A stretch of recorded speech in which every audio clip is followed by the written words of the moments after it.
There we go. There you go. So everybody beware. There we go. You are being recorded.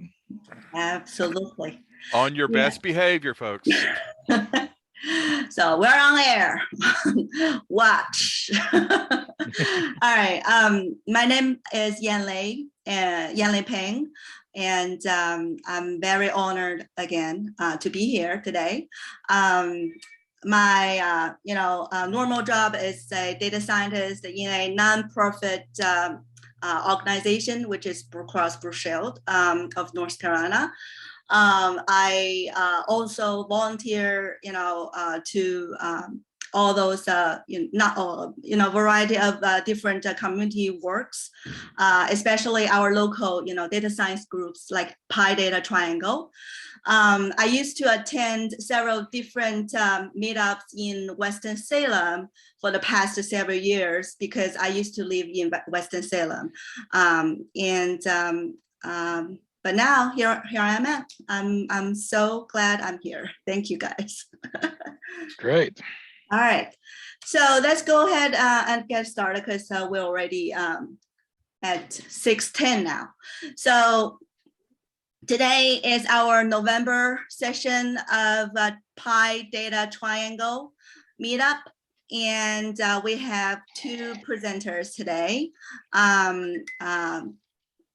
I'm so glad that I have the opportunity to introduce both. The first presenter gonna be Amanda. Let me try to, excuse me, okay. Let me try to not rotate my autoplay. There you go. All right, let's see. But you can still see my slides. Is that so? We can, yes, yeah, we can. Okay. Let's see. So you probably need to unhide all of the slides so that you can walk through them. Correct. I don't know why it's not allowing me to not skip. So right mouse, so select all of them, Control A. Yeah, I did. And then right mouse click, don't skip. It says don't, it says skip. Okay, skip slides. Go ahead, skip slides. And then deselect. And then do it again. Back again. Okay, sounds good. There you go. Now we can start from the beginning. Yep. Thank you for the guidance, really helpful. Hey, no problem. Mark's always there. First time through. Not a problem. Got your back. He's got your back. Bear with me of my humbleness. All right. So November 3rd is today's date. It's our November session of the event of PyData Triangle Meetup. And our there are some okay, how I go next? Okay, here.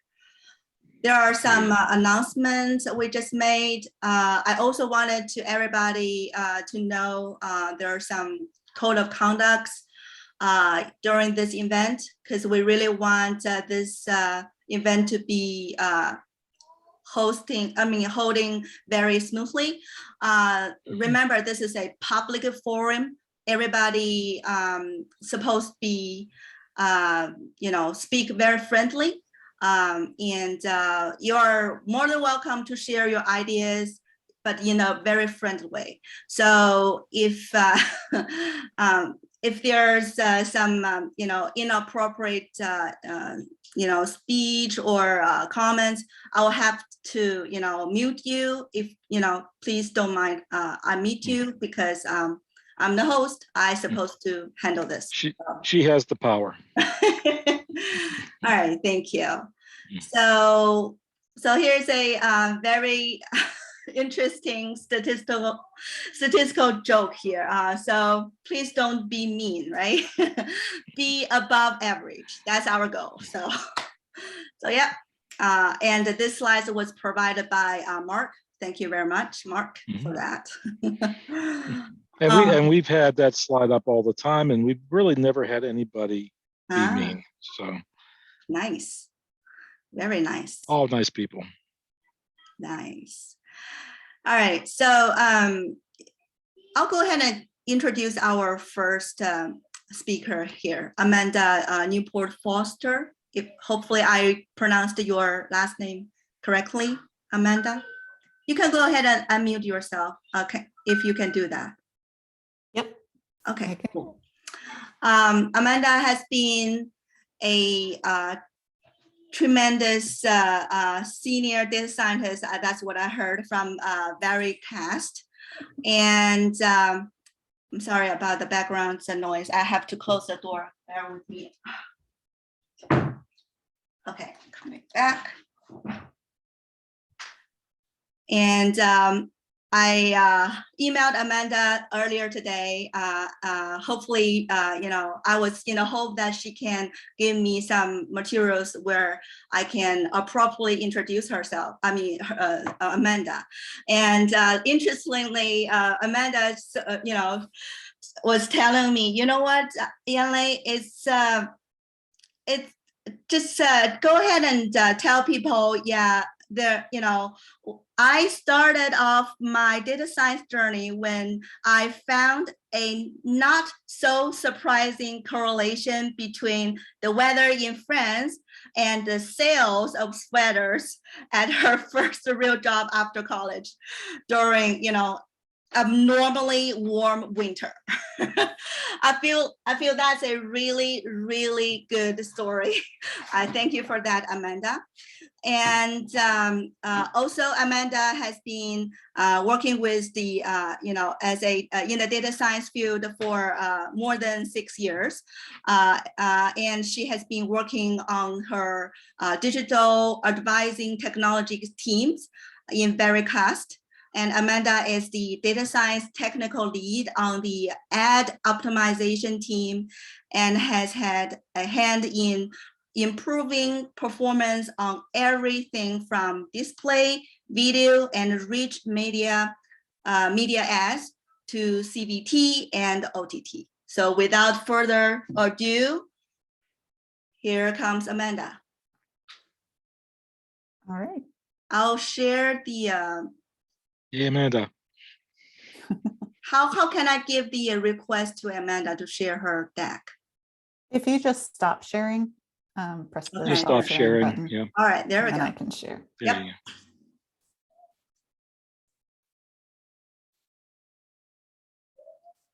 All right. So when Jean came to ask me if I was willing to do a presentation for the PyData group this month, I was trying to think of things that I could talk about, and kind of the only thing that I have been working on for the past year is connected TV and over-the-top TV advertising. So I thought I would do a little bit of a presentation on some of the issues that I've currently been playing around with. I guess a lot of what I'm presenting today isn't actually a finalized, productionalized solution to some of the issues that we face in the CTV world of advertising. But I just found a lot of interesting things recently, excuse me, cat, and just thought data people might enjoy them. The CTV world is fairly new when it comes to programmatic advertising. As you might expect, website and mobile app advertising has been around for many years. There's a lot of standards that have been built up over all those years, but now that we're getting internet on our TV and a lot of new platforms have come to be, like Roku, Samsung, LG. I'm sure many people here have all different types of CTV and OTT devices and different streaming services that they watch. So it's really become a pretty complicated space. So I just want to talk through some of the problems and some of the ways we've been dealing with them. I've been in the advertising world for quite a while, so I wanted to make sure that I define some terms before I start talking about them a lot. So I'm probably going to use the words CTV and OTT interchangeably, and there's a lot of kind of confusion in the business about how you divide the two of them. Most people use them interchangeably, but technically, a connected TV is a actual TV set that's connected to the internet by using some kind of device or a gaming console, or it's got built-in smart TV technology. Whereas OTT is over-the-top video, which is content streaming over the internet. And the reason why it's called OTT is because technically it's going over the top of your cable box. So you don't have a cable box anymore. You're skipping the cable box. You're skipping the linear TV, the antenna. You're just connecting directly into the internet that you already have. So it's basically long form, meaning TV shows and movies streamed over the internet to a connected device. And OTT content can show on any type of device. It can show on a connected TV, or you can watch it on your laptop or on a mobile phone, tablet, any of that. So linear broadcast TV is really legacy TV.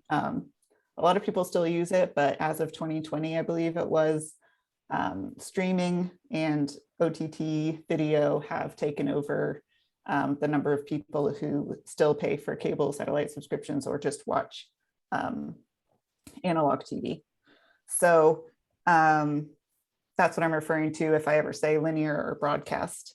And then down below is more advertising terms. So a publisher is an owner of advertising inventory.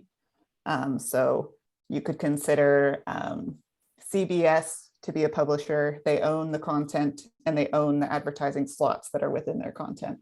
Or CNN on both their website and their apps and their TV shows. They are a publisher, a content owner who sells that inventory. Inventory can also be resold, and those are also considered publishers, but we'll just skip that fact for now. So a DSP, demand side platform, is the technology platform that sort of centralizes media buying for an advertiser. And so when we're talking about Vericast, which is the company I work for, the company hosting us today, we are partially a DSP. We work with ad exchanges, ad networks, and use real-time bidding to buy ad placements on the internet for the advertisers that are our clients. An ad exchange is something that we use that hosts all of the RTB auctions, and it facilitates the auction buying. So Vericast works with 7 or 8 different exchanges that host the auctions that we buy inventory from. And a bid request is one single time when your TV or your website that you are going to is going through the ad exchange and saying, I need an ad here. So bid request is a request for an ad to be served from the publisher to the DSP via the ad exchange. And then a placement is just an advertising slot where something will appear either on the corner of a web page or during an advertising break on a TV show. So that's a lot of terms. Just thought I'd visualize a little bit here. The most important things here are this box here is where Vericast lives, and this is the data that I'm working with. So we're a DSP, and we work with our clients, the advertisers. And then the exchange hosts the auctions, and the publisher holds the advertising inventory. So we just work in a loop together to serve ads. So the OTT ecosystem is a little bit different from standard in-browser or in-app ecosystems. So when you have an app, like if you're on a, I don't know, a game or something like Crossy Road, something like that, that app hosts all of its own content. It owns the content, and that little bird going across the road is owned by those the app publisher. Whereas when it comes to OTT, it's a much more complicated system. You will have a distribution platform. So your platform is your device or your service. So your desktop computer, your mobile phone, your Roku device, etc. And then on that device, you will have either, either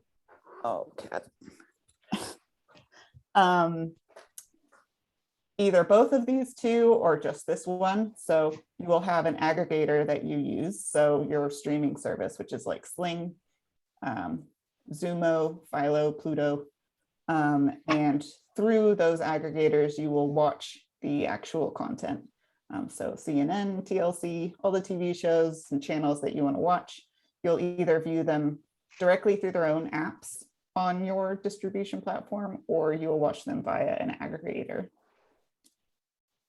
So what I said before is that CTV is relatively new when it comes to digital advertising and the programmatic advertising framework. So I just wanted to list some reasons why. So some of the challenges that we have between CTV and standard digital advertising is that there are requirements for how things work in both on web browsers and within our standard app stores, which are Google Play and iTunes. Those are basically the only ones that anyone uses. So those are the two that have standards that are enforced. There have been many years of development on these standards and the means of identifying apps and of ensuring that they are what they say they are is clear from this standardization. In CTV, you have quite a lack of standardization. Every new player basically has their own platform. You've got Amazon Fire, Roku, Samsung, LG, they all have their own platforms. These platforms were not built from the ground up to conform to IAB standards. And when I say IAB, that is the Interactive Advertising Bureau. They are like the head body of advertising standards. So they set everything for how your app IDs should look, how an ad should present on your app, things like that. And these platforms also aren't set up to work with current measurement SDKs or any other types of SDKs that are standard in other app stores. So basically on normal apps within Google Play and iTunes, you've got all of these SDKs that allow advertisers to measure whether an ad was clicked on, whether an ad was viewed by a person, and to check for fraudulent activity and weirdness. The CTV platforms do not have these yet.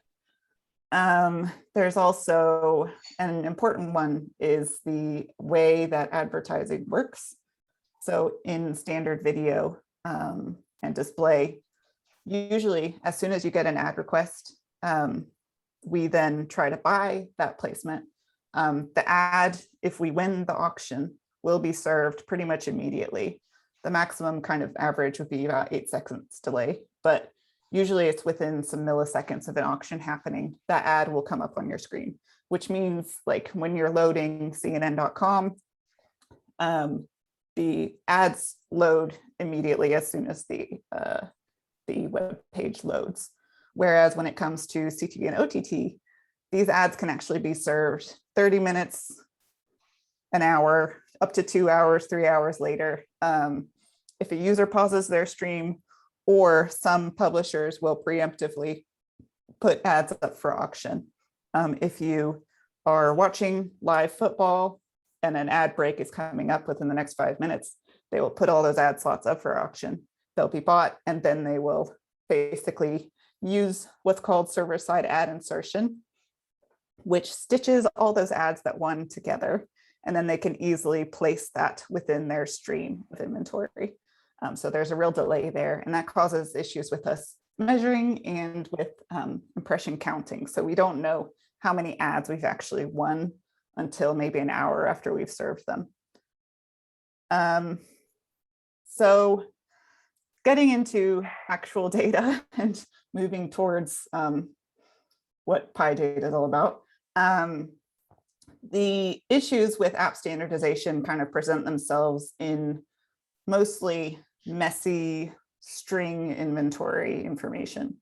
So with Google Play and the iOS App Store, you get a app ID. Each app has its own unique ID. That ID is obvious and within kind of an easily searchable URL for us to look it up to make sure it's a real thing. URLs also have standardization, as everyone kind of knows. You've got your protocol, your host, your path, and query strings. But when it comes to CTV publishers, they send us through a lot of junk. So these are all bundles is what they're called. So this is an app bundle ID. That's just how they're referred to. But that is also what they're referred to in the CTV space. But one app bundle does not mean one app. So all of these things are referring to Pluto TV, but they are all over the place. So sometimes this here is a real bundle ID, and this one here is a real bundle ID. But this one is not, it's gobbledygook. And this one, you couldn't obviously tell that this was Pluto because there's no string in there saying Pluto, and it is not an official app ID. So there's not really any way of figuring out what this is. Another interesting thing that happens with CTV is that publishers will put the exact channel that someone's watching. So if you remember from this graph, we've got our aggregators here, and that is the actual app hosting the content. But sometimes they'll tell us which channel the user is watching, and sometimes they won't. So in these cases here, they're saying this person is watching the Johnny Carson channel. This person is watching People TV on Pluto. So in just a 5-hour period I looked at, we received 116 different bundle IDs that are meant to refer to the same app. So IAB, as I said before, builds standards for advertising, and they have actually defined standards for how each of the app stores IDs should look. And so these are some examples of what they're supposed to look like. But as shown, oops, they actually look like this. Only very few of them conform to the standards. Yeah, so some other issues that we have, it's all naming related basically, and inventory string related. There are lots of other interesting things about the CTV space, but this was one specific one that that we've been working on most, I guess. So in the bid stream, you will get an app name that the publisher says, this is the name of the particular app I'm sending you. No matter what the kind of bundle ID is that I'm sending you, this is its name.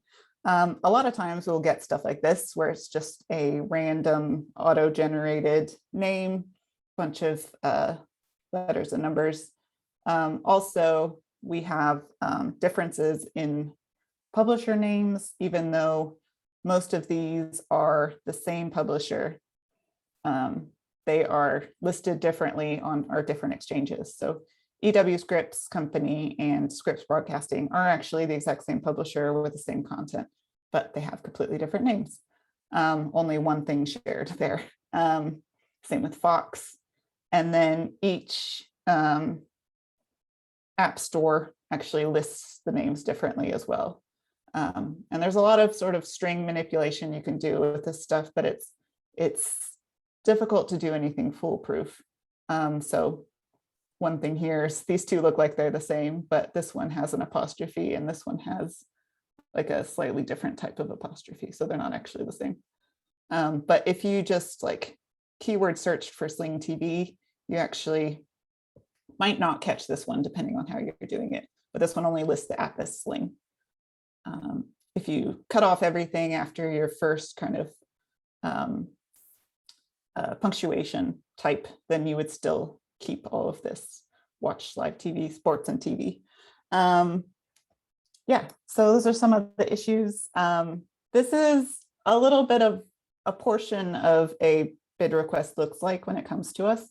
It's just a long dictionary of data about the request itself, usually containing device information, inventory information, location information, and some, this is just to illustrate that some are more specific than others.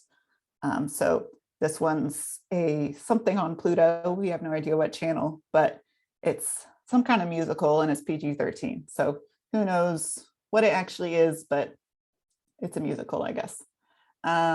This one here is a little bit more descriptive. It is this app ID, which is Philo. And this is one that we would easily be able to match in the store. And even better, they've sent us the store URL that we can scrape and learn everything about the app. And it's actually telling us that it's Love in Paradise, which is, I think, a Hallmark movie from a few years ago. It's 2 hours long and it's rated G. So that's a lot more information on that second one. So what do we want to use this data for? The top one is that we use it for placement optimization, which is what my team does. We aggregate data up to a higher level so we can make sense of it, be able to predict things about it, predict its performance based on viewership, based on whether the ads get completed. So if someone watches it all the way through, based on whether someone clicks on it, things like that. And we also try to control for frequency. I'm sure a lot of people here have had the experience with streaming services where you watch the same ad over and over and over again. Liberty Mutual is a famous one with their emu. So people get tired of and actively start disliking you if you show them the same ad over and over and over again. So that's something that clients are really concerned about. And that's something that we want to do very well. And we do it pretty well now, but it could be done better if we got better at understanding all of our inventory really well. Inventory selection. So a lot of clients who are from broadcast, linear TV, expect to be able to choose which channels they serve on. So I only want to serve on local news at a certain time of day because I want the highest number of users to be watching my ad. So being able to select based on channel is actually surprisingly difficult because a lot of times the aggregator apps will not tell us what channel is being watched. So that is something that we are actively working on. We also want to be able to report nice, clean names. So in this example, we've got this varying names that are it just kind of looks messy to have the same apps with different names that are all very similar. So cleaning that up is important for our clients. They also want to be able to look at which inventory had good performance. And most interestingly, we really want to be able to assign contextual and interest data to households as much as possible. So what can we learn about our different households from the channels that they watch, which would allow us to personalize advertising more to their interests. So the data we get from the bid stream, it's also from a lot of third-party vendors. So we get a lot of ad data or app data from third-party vendors around content on those apps, whether it's brand safe or not. We also can learn the true app names rather than having the messy app names that come from the bid stream. And we can also learn about app ownership. So which company owns the production of this app? Is it something that our clients would want to target? And then we also have our own app store scrapers that we run internally that do slightly different things. And we scrape some websites that allow us to obtain publisher information. So this information is used to determine whether publishers are verified to be owners or verified resellers of content. We want to make sure that we're not serving on anything fraudulent. That would not be good. So our pipeline right now is that we aggregate up our bid data to placement key. We make sure the seller is verified.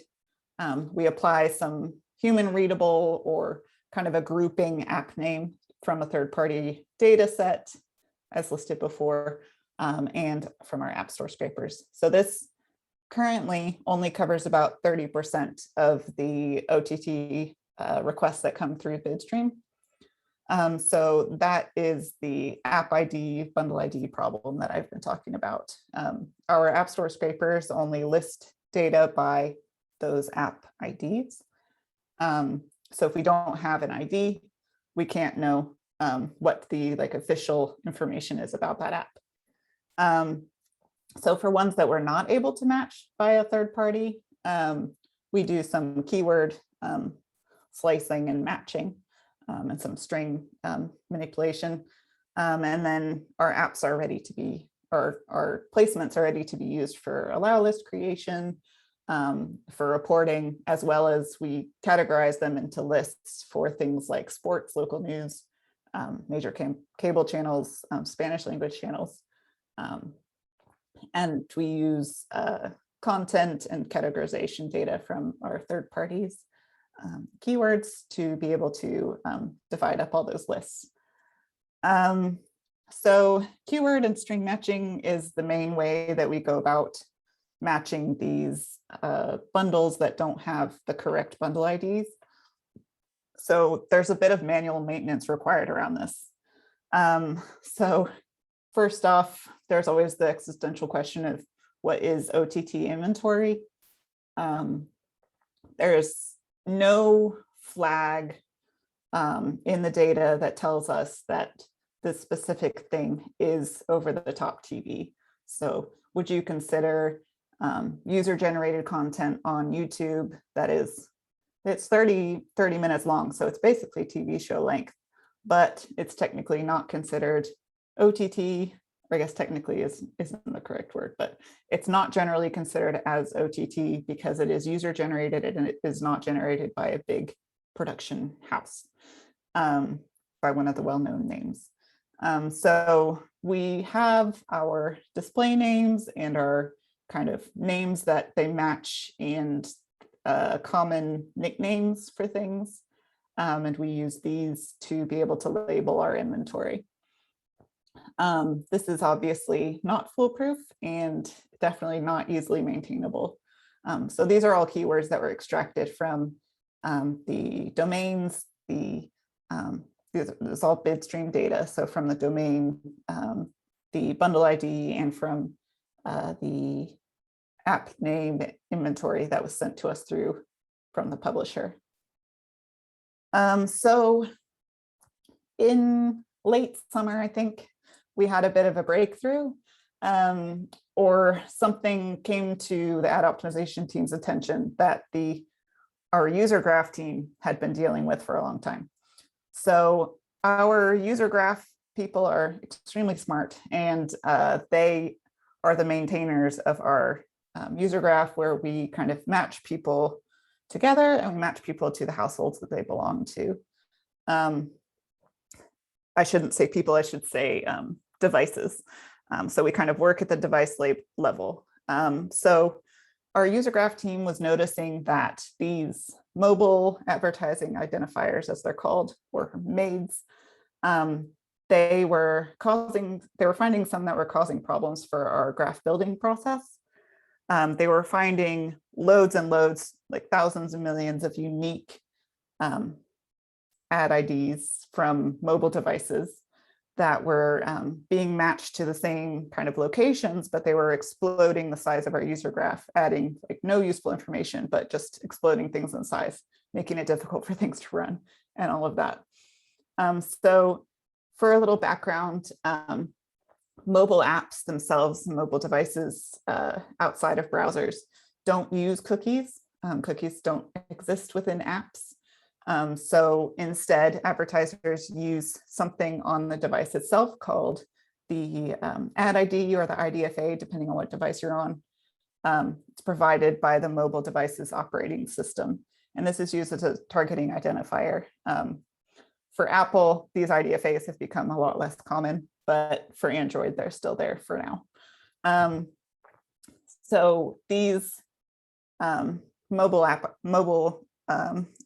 IDs are generally sent through an app by a publisher whenever you're generating a bid request.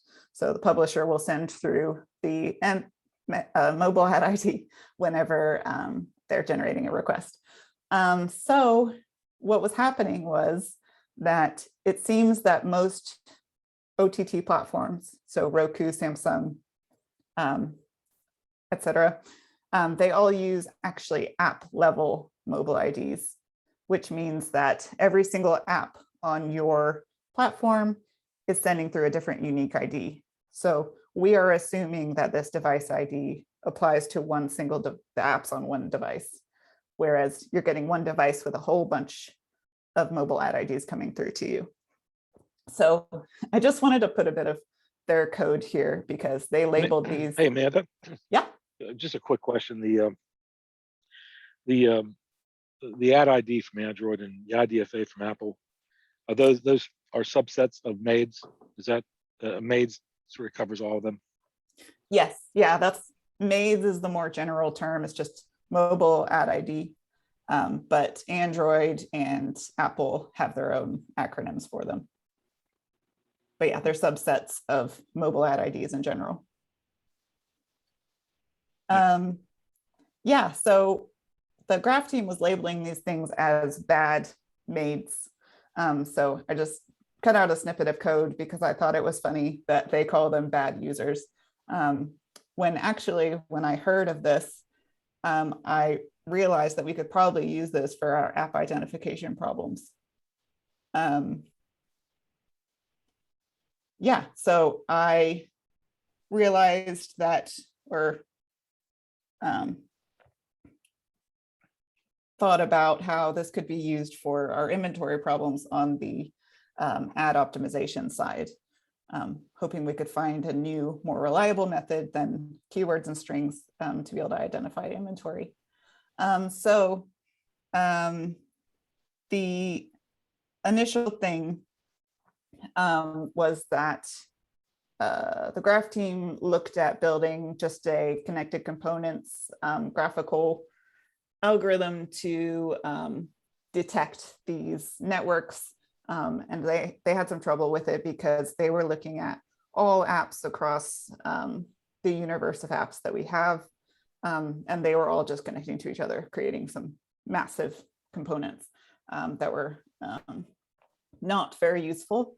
But as soon as I filtered it down to our OTT inventory only, I actually found that these graphs created some really cool structures and some really helpful divisions of communities that we could find. So tried a couple of different community detection algorithms just using NetworkX.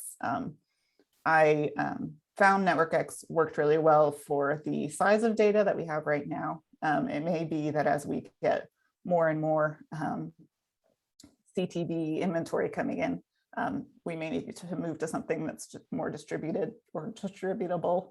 But NetworkX worked fantastically for my purposes. We were looking at connected components first, and then that's just finding communities of all your nodes that are connected. That's just trying to divide up your graph into all the things that are connected together by their edges. I also tried briefly something called greedy modularity communities. This is where you're trying to maximize modularity within communities. So keeping together really dense communities and breaking weak connections. And then I was trying, with the best results was an asynchronous label propagation algorithm. So that basically randomly assigns each node with labels, and then labels that are connected tightly get to propagate their labels across. And then it eventually stops when you have each one with the most most frequent label amongst its neighbors. So everyone gets divided into a community based on the ones that they're most strongly connected with. Hey, Amanda, you have a question out there. How big is the OTT data set right now? The one that you ran with Vericast. The one I ran this on was 1,000 domains. So within this, there were 700 connections between things. So yeah, it's fairly small. This was a sample, but the maximum size of our OTT domain list right now is, what is it? Something like 3,000 unique domains. So it's pretty small data in the grand scheme of things. When you're talking about our user graph, that is millions and hundreds of millions of IDs. But when it comes to inventory itself, it is much, much smaller in the thousands. So that's why this stuff was working really well. And I was actually able to visualize them using the matplotlib thing, whereas anything larger would not really have been possible. More questions? Gaming our data feed? I'm not sure what you mean. I asked the question. What occurred to me a few slides ago was whether or not somebody would potentially maliciously put some wrong data or misleading data into a data feed to cause auctions to happen that really shouldn't happen, or to raise the price of an analogy would be the high frequency trader community up on Wall Street, that as your normal trade goes in, they look at it just milliseconds or microseconds before it gets to the floor, and they can insert their own transactions before yours that cause your transaction to fail because the price you saw on your dashboard really didn't reflect the current price by the time your trade gets to the floor of the stock exchange. So I was curious as whether or not somebody might try to, insert data or confusing data along the way. Just curious. Yeah, that's actually a good question, and a slightly separate topic on the idea of fraud, and ad fraud is definitely a thing that happens. So in these particular cases with these bundle IDs I was showing before, these ones are actually cases where the publisher thinks that they are helping by telling us more information than we need. So these are cases when this is tv.pluto, the app ID, but they're telling us that the channel is the Johnny Carson channel, or that they are using this particular device, let's see, like a Vizio device. So these ones here are cases where publishers send through more information than you need and then is accurate. So a lot of exchanges are actively trying to get their publishers to stop putting that information in the bundle ID and start putting it in the proper place in the request stream. However, it is definitely the case that we actually call it misrepresented inventory, when fraudsters really are putting in bids that don't exist or that are being served in not the places that they say. So there have been a few cases that have come up of I think one of the fraud schemes was called Pareto. There's been a lot like that, where ads were coming up for very popular channels, like you have HGTV, you'd have CNN, and that would be what the app name was, but it was actually not being served on any of those. It was just being served to some fake server somewhere. That is combated by a lot of the IAB industry standards. So that is why we check on my list somewhere. whether a publisher is verified. So publisher IDs can't be changed and they can't be faked when it comes to the exchange. You receive a new publisher ID every time you set up a new account with an exchange. So your publisher has to be verified in a document from the IAB that you are allowed to serve that inventory. So that is why the IAB is really important for preventing fraud. I don't know if there are cases when like a legitimate publisher tries to game system on apps that they own. I'm not sure why they would do that, because they might not, maybe they would make money off of that, I'm not sure. But nothing exactly like what you're talking about. Does that answer? I think ad tech companies are actually, a KPI is the amount of fraud that you capture. And Yep. we're rated, against those criteria. Yep. Yeah, it's definitely been something that people are on high alert on for a long time now. And as CTV is a new space, lots of dollars are moving there from broadcast, from linear. People are very, very sensitive about misrepresented inventory and ad fraud. Yeah, so using my label propagation, community detection, this is what our OTT inventory looks like. Kind of messy, and this is, the built-in matplotlib stuff that GraphX has, but there's some awesome things about it. So you've got some really super tight clusters that you can see around, where you've got loads and loads of nodes connected together, and you'll see in future slides a bit more about those. But my favorite thing is that you've got around the outside loads and loads of just two nodes connected together. And the best thing about this is that those are all the ads where we've got one with an official app ad ID, and then we've got one that is a string that is kind of a not random string, but it's one of those cases where the publisher tries to give you too much information. And it's linking those two together so that we can apply the name of the official app to that string. And those are my favorite ones. So just a little bit about why I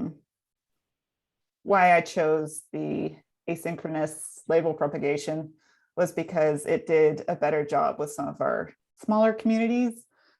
So you don't really need to read the names on here. I know they're pretty small, but this Hey, community... Amanda, I had a question about that previous slide. What's the what are your X and Y axes there?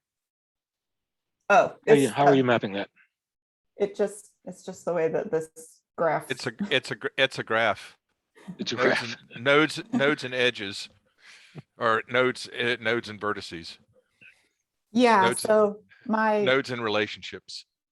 Each dot is a app bundle ID, and then my edges are the user similarity between them. So there are weights assigned to these edges. So maybe this edge, these users are 30%. 30% of the users are shared between these two apps.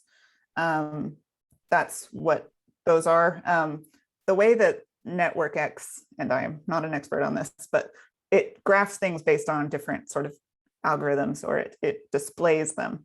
This is not necessarily anything to do with how the graph is, well, it is to do with how the graph is structured, but it's just it's trying to show them in a way where you can see things separately. Yeah. Amanda, what software are you using for your graph database or your graph analysis or representation?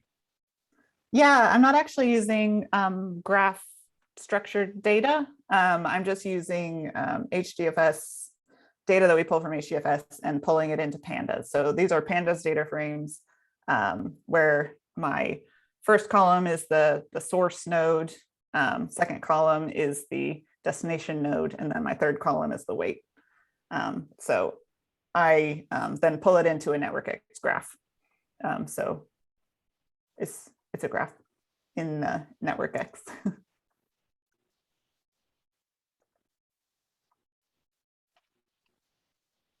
Yes, thank you, Harsh.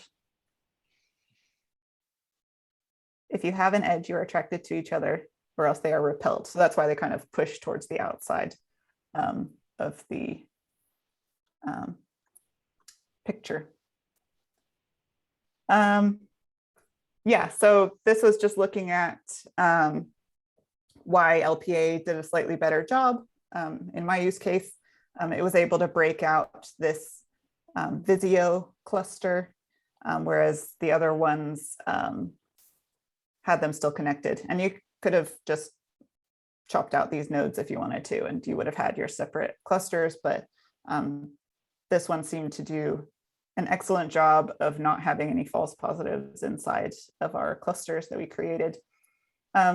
So fun thing about this, which I didn't really expect, was that we had a lot of these star shapes. Not sure if that's the official term for them, but one hub and lots of nodes connecting to those hubs. So this is the more generic app name of Fubo on Amazon Fire TV. And these were all of the other channels that shared users with this generic name. So this was a great way of figuring out what the official app name is, and also of figuring out which channels people are actually watching on Fubo TV. Same thing with Pluto. And this one was a fun one. So I really liked this sort of double star structure, but it shows that you've got your more generic app names here. FilmRise is a big kind of OTT publisher of films, or content owner of films, and this is their Roku device app ID. But these are also Roku app IDs. So why were all these Roku app IDs having the same users as this separate app? So what it looks like is all of these app IDs I have listed over here are actually in the FilmRise universe, the metaverse of FilmRise. It looks like on Roku and maybe on some other apps or other platforms.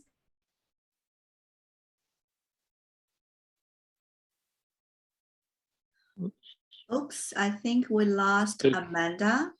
Did we lose her? The cat hit some button on her keyboard. Okay, while we're still waiting, why don't we start announcing some announcement, Mark? Do you feel like we can do that? Or we just go ahead and just wait for Amanda to hop in again? Is Linda Shoemaker here? Linda? Yes, I'm here. Hey, Linda. I know Linda has an announcement. Yeah, we have a job opening at Advanced Auto Parts for a data scientist, and it's in the team that's working on assortment optimization.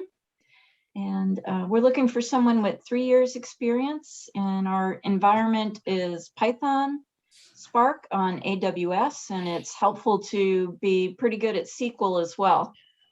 So I'll put the link in the chat, and if you want to talk to me or just contact me through Meetup, or you can find me on LinkedIn. So thanks, Mark. No problem. Is this your group that has that's going to be slotting the job? Yes, it's reporting to me. So, job seekers, you know who you're going to report to.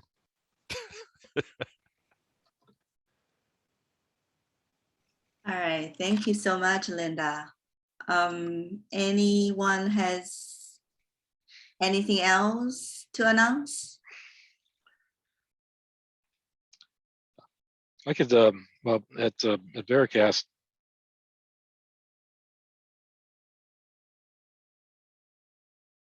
Say again, Jean? Can you hear us, Jean? We cannot hear you. Are you mute? No, you're not muted. Yes, can- I'm not muted, but can you hear Jean? No, I cannot hear Jean. Oh. Something wrong with your headphone again, Jean? Ah. All right. I happen to have a real quick, announcement as well. Blue Cross NC data science team is also hiring. Well, I'm not the hire manager, but just want to share some information to you guys. There is a VP level of data, to lead the data science. That job is open, and there are several senior levels of senior data scientists as well. So if you're interested, search those websites, right? LinkedIn or Google, or even the official website from Blue Cross NC. So hopefully that's helpful. Those of us who've worked there pronounce it Buckbusnuck. Blue Cross Blue Shield NC. Yeah. Buckbusnuck. Come on, Mark, you know that, right? I have worked there. Oh, you have? Okay, I didn't know. Oh, a long time ago. I still go to the old Coots lunch for former Blue Cross employees. Oh, really? Okay. Okay, that's good to know, because we are considering our lunch meet again this December. See if we can make it outside door seating, hopefully. But wow, Mark, thank you. All right, so you know what? Let's give it for one more minute, and then I'll go ahead and introduce our next speaker. Because I don't see why both Jean and Amanda has gone. Something wrong with their network, maybe. I don't know. All right. If anyone has any, anything else of the announcement, go ahead, share, because this is all the networking, platform we're offering, right? So also, if you have a lightning talk, go ahead and put that into the chat so that Yanlei can start a list of who's going to be doing lightning talks. Absolutely. Feel free to leave, your ideas in the chat. Thank you. Hey, Amanda, welcome back. Hi, sorry about that. I made the rookie mistake of not plugging in my laptop during a presentation. Oh, that happens. My guess was that your cat had pushed one of the buttons on the keyboard, and all of a sudden you were asleep. You had gone to sleep, and the network router had been reset in the process. Oh, it was all sorts of crazy stuff. She has turned off my computer before, but not this time. It was my own fault. So I had probably 5 minutes left. Yeah, I'm about to say that, Amanda, you have, I think, up until 7:15 is all yours. So okay, sorry about that. You guys got some admin time. You missed all the fantastic announcements, by the way. Oh no. Just some hiring information we're sharing. Oh, okay. All right, so back to my double star. I can't remember what the last thing I said was here, but basically it looks like all of these apps are interconnected because they're all owned by FilmRise.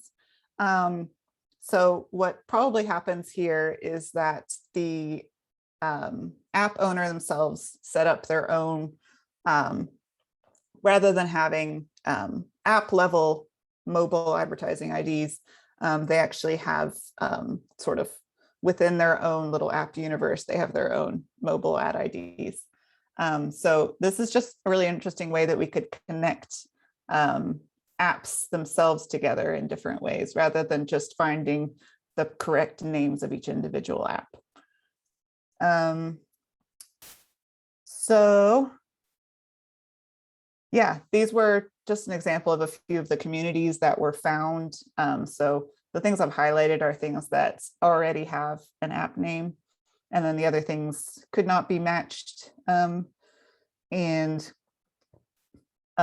this one's kind of an interesting one because it couldn't really super easily be divided up into keywords that we could match up against. But this is CBS News, CBSN. We would have had to kind of learn how to divide that out from PS4, Fubo, and LGTV. But through this method, we can just go in, find that they have all the same users, and match them together very quickly and easily. Same with Vizio here, it's represented in a million different ways. And these ones are very unclear what they actually are, but now we can identify where they come from. So last slide. So for each community that is found in our label propagation algorithm, we propagate app names to nodes without names by taking the name from their highest weighted neighbor. And we just repeat that process until no more names are able to be assigned. And so when we compared this with identifying inventory by an App Store ID alone,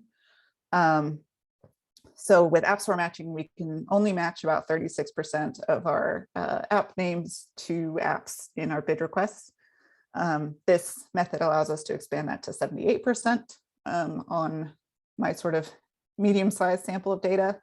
And then those final 22% are actually already divided up into communities that could make it very easy for us to be able to match them or to label them either manually or use our previous keyword process to be able to match them to a real app name. So just an example of what one of our final reports could look like for a client. We can say that we served on Sling TV, and we won't have that Sling free TV and video long name. It'll have a nice clean name.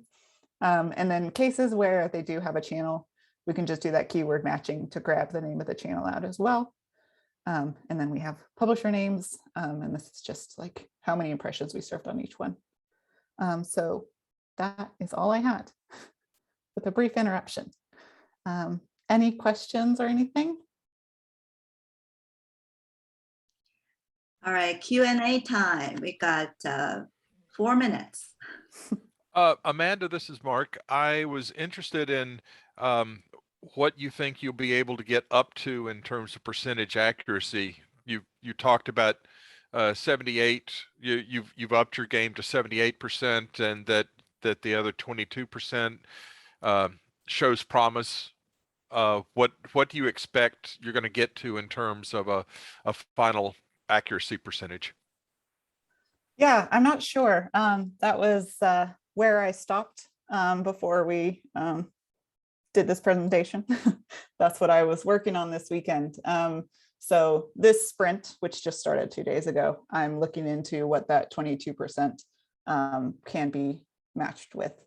I imagine with the keyword matching, we'll get, I don't know, it would be a sort of random estimate, but I'm sure we will get more with the keyword matching. But there are some that come through as just random numbers and letters and don't give us any other information.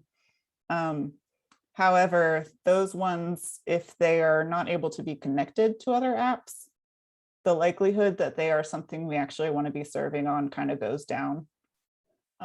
So it may be that stuff we don't really mind losing.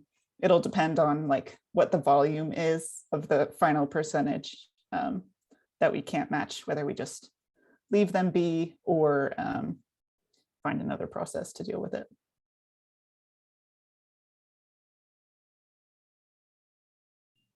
All right, we have time for one more question, maybe, if you have any. Hey, welcome back, Jean. I see you hop on back again. I had a cold reboot. I mean, my whole computer crashed. It was weird. But it's good to be back. Sorry, whenever I missed them. Were any cats involved? Yeah. I don't know what happened. It just Oh. everything froze, and I had to hold my finger down on the start button for like 25 seconds before the thing would reboot. It's really weird. Computer epidemiology. It's contagious. Because Amanda had a similar situation previously. Oh, really? Okay. Yeah. Okay. Mine was obvious, though. It was just I hadn't plugged it in. So easily diagnosed. Yeah. All right. Jean, were you going to announce anything? You can go ahead. I mean, Oh, I'm not even sure where I left off. I probably went on for like 30 Okay. seconds or so. Yeah, we have multiple data science and engineering openings right now. We're going through an expansion at Vericast, and I think that there's a lot of opportunities in Raleigh here, but a lot of our positions are remote. So, anyways, spread the word. We're excited about getting into some new projects and research that we haven't been able to do, and we are finally getting a chance to do it. Sounds good. Thank you for sharing. Amanda, I think there is one question coming in the chat. Is there any way for me not to be tracked by ads across devices? Good, very good one. Yeah, there are ways. You can just kind of Google your device and say disable ad tracking. If you're in browsers, there are lots of ad blocker softwares you can use. But most CTV devices will have settings deep in the settings spot where you can say like disable ad tracking. You'll still receive ads, but they won't be like targeted. They won't be collecting and storing your data. All right. Hopefully that answered the question. All right, let's proceed with our next tremendous speaker, Harsh Parikh. Okay, briefly introduction. Harsh is a PhD candidate in the Duke University at AME lab. AME stands for almost matching exactly. I hope I remember that correctly.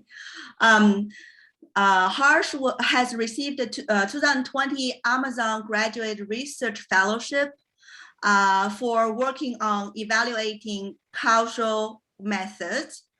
And he has been working on interpretable causal inference methodologies for high stakes decision making. And also Harsh recent work includes an ongoing development of a simulator-based framework for validating causal inference methods at Amazon. So without further ado, let's welcome Harsh. Harsh, all yours. Thanks for the introduction. Let me share screen and let me know if you can see the slides. Can you see the slides? Yes, we can see the slides. Yes, we can. Amazing. So I'm just gonna switch gears from what Amanda presented. I promise you, I won't bore you with math. I guess there is hardly any math in the presentation, but if you have any questions or would love to have a discussion in the middle of the presentation, I absolutely appreciate it. In fact, I love discussion during the presentation so that we don't miss out on interesting points and anecdotes. Having said that, broadly, I work in this area of causal inference, and I guess most of people on this call know about machine learning and what machine learning is used for. And traditionally, machine learning is used to understand if variable X can predict variable Y, right? And X can be a vector and predict Y. But if you're interested in questions like, does X cause Y? So questions such as, does vaccine protect me against flu, right? That's a causal question, and that's not a correlational question. And I'll show you why.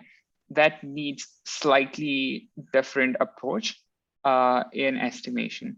And so MALS is one of such methods which does causal inference, which allows you to ask questions, does X cause Y? And I'll walk you through a case study, which is kind of a motivating case study for this project as well.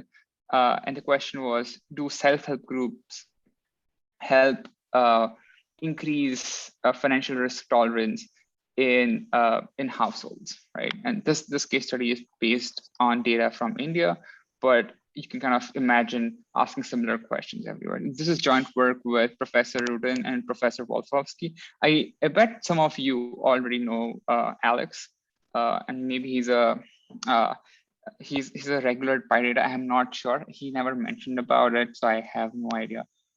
But I'm happy that Alex actually was a guest speaker at I believe it was our research day event, and it was in August of 2018, I believe, or maybe 19.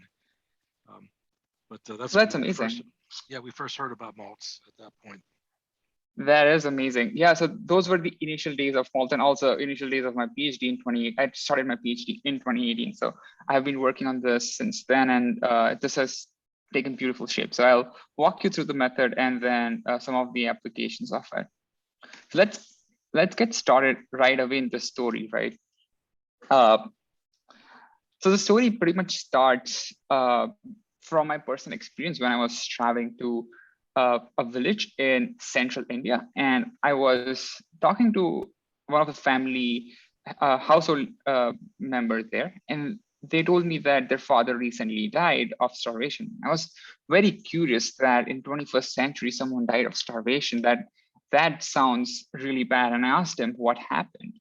So he told me a few years ago there was heavy rain, and that destroyed a lot of their crop. Right now, if your crop is destroyed, there is no money left for you for that year. So they borrowed money, and because they don't have access to formal financial institutions like banks won't give loans to small farmers. So they would go and ask for this money from local loan sharks, and typically this local loan sharks give you credit at really high interest rates, somewhere around 75 to 100%, which pretty much means that you will not be able to pay the loan back, but you will also be trapped in this cycle of debt, because it will kind of deplete your capital, right? And 75% to 100% interest rate is too much. So this is the classic debt trap, and this is not a one-off story. This is pretty common in a lot of developing countries where you have small scale laborers or farmers working really hard. A lot of solutions have come up to address this. One of them is universal basic income, because you kind of constantly give money to people, so they have constant inflow of capital irrespective of their economic cycle. The other is self-help groups, and so this idea of self-help groups is pretty simple. It's a group of 10 to 25 adult women, and they pool in really small sums of money. So something like $10 a month kind of thing, right? And if you imagine $10 a month for 25 people, it's $250. The pooled amount is reasonably big. However, the individual amount is pretty small.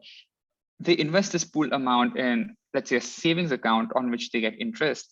But apart from that, because it's a self-help group account, government in India have enabled them to have collateral-free loans and loans at really low interest rate, right? Now, when someone is in need of the money, let's say one of the family over here needs to needs this money to cope up with a crisis or maybe for a wedding ceremony, they can borrow the money using this microloans. But because of the social pressure and the peer pressure of other 24 women, they will ensure that they pay this money back in time. And kind of creates this nice positive cycle where people can get money when they need it, and then they also pay back on time because of the peer pressure, not default. Also, this money can be used for health, education, and entrepreneurship, which is amazing. So this kind of seems to be solving the problem. However, there is very little evidence on the field. Now there is more evidence, but back then there was a very little evidence if this actually works or not. So this kind of takes us to our question: does participating in self-help group increase my financial risk tolerance, right?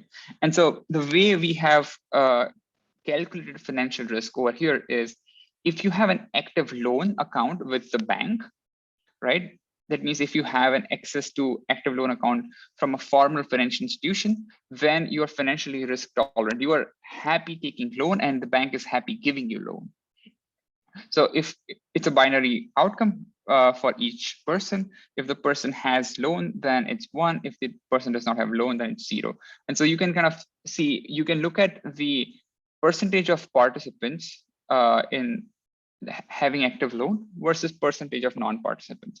And this is a classic correlation. You can kind of also do it using machine learning. But if you look just as naive at this naive correlation, you would say participants have 63% chance of getting loan while non-participants have 75%.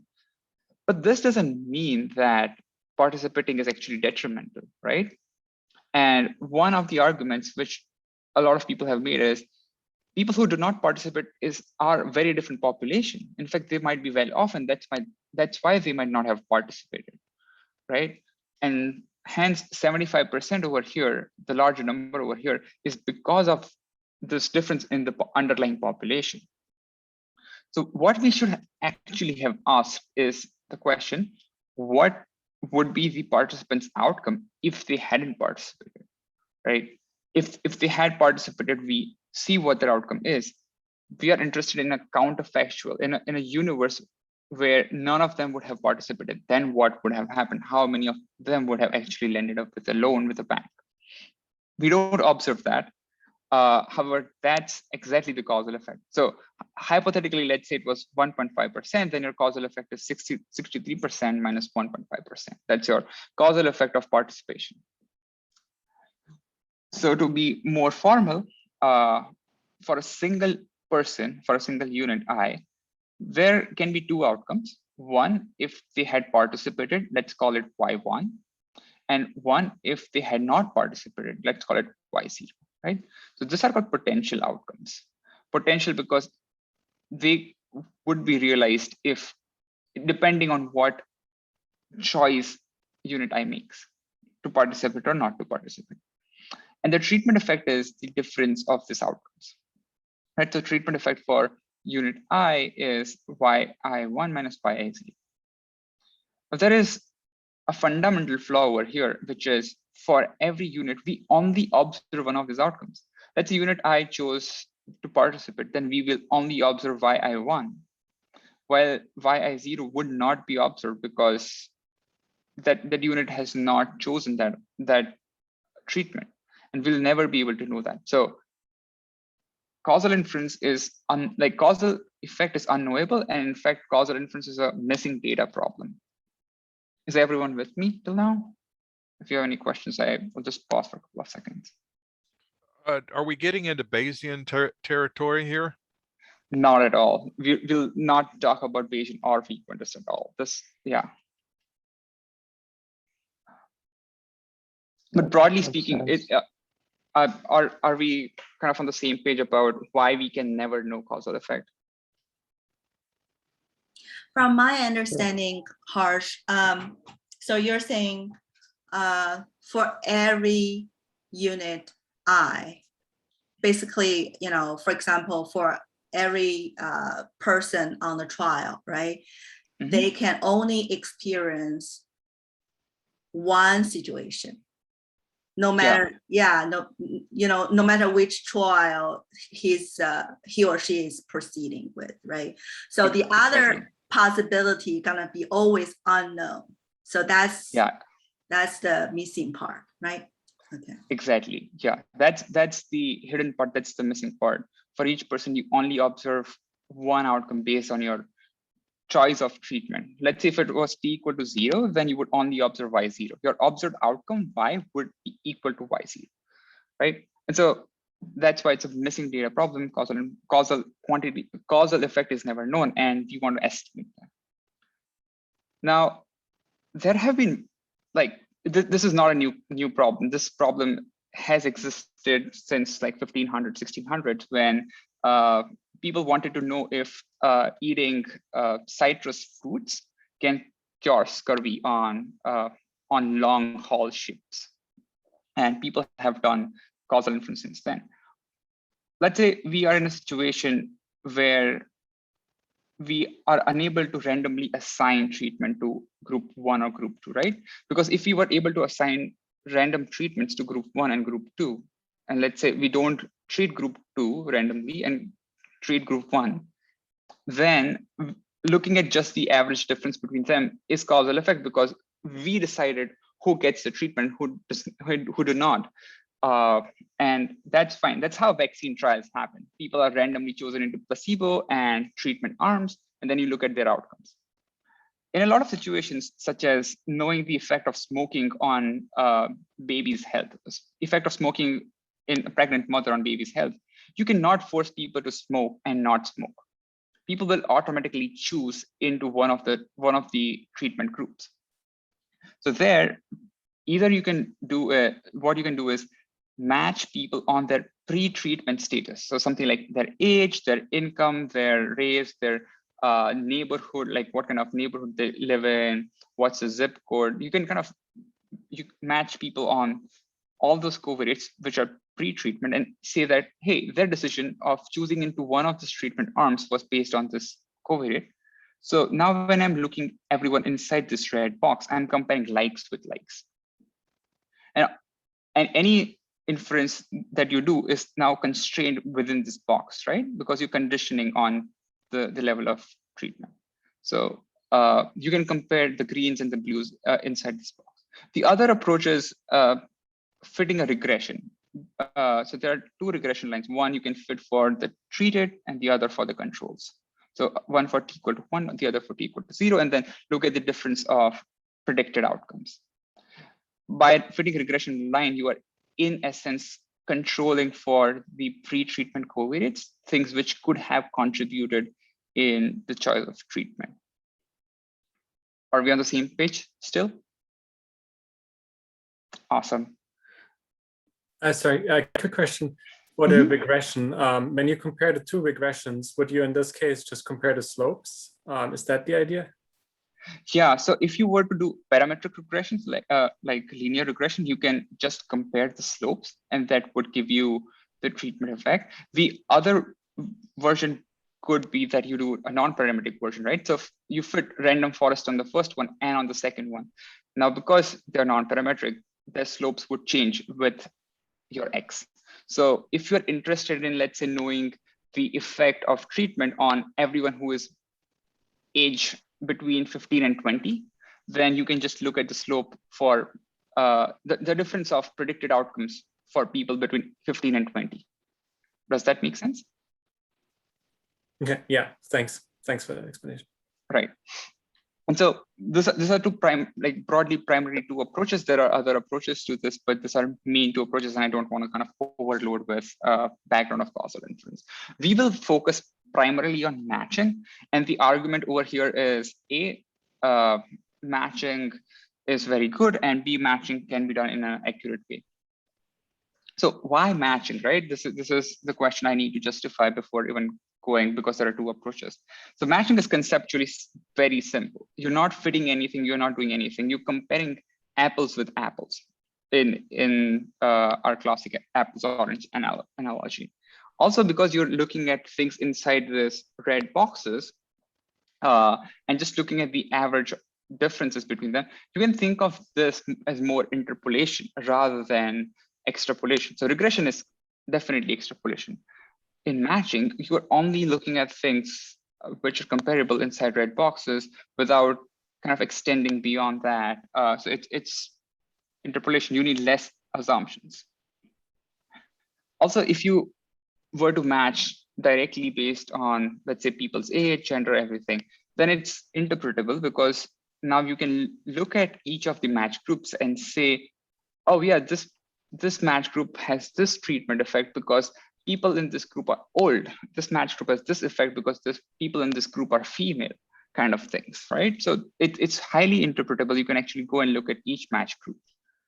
Also, there's this whole idea of sensitivity analysis. What if X was not the complete set of things you could have controlled for? There was another U which was missing and you didn't control for it. How would that bias your results? And that's called sensitivity analysis to unobserved confounding. We won't go into this, but with matching, you can also do this in a very nice way. And we're in the process of writing a paper about this with doctors at Massachusetts General Hospital. So I'll kind of focus on the first 3 points throughout the paper and tell you how we do it and how we do it in a better way.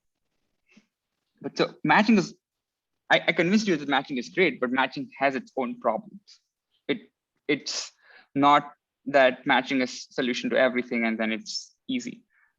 So let's take a super toy example of 3 units. Unit 1 is treated, so they're participating in self-help group, P equal to 1. They have received loan.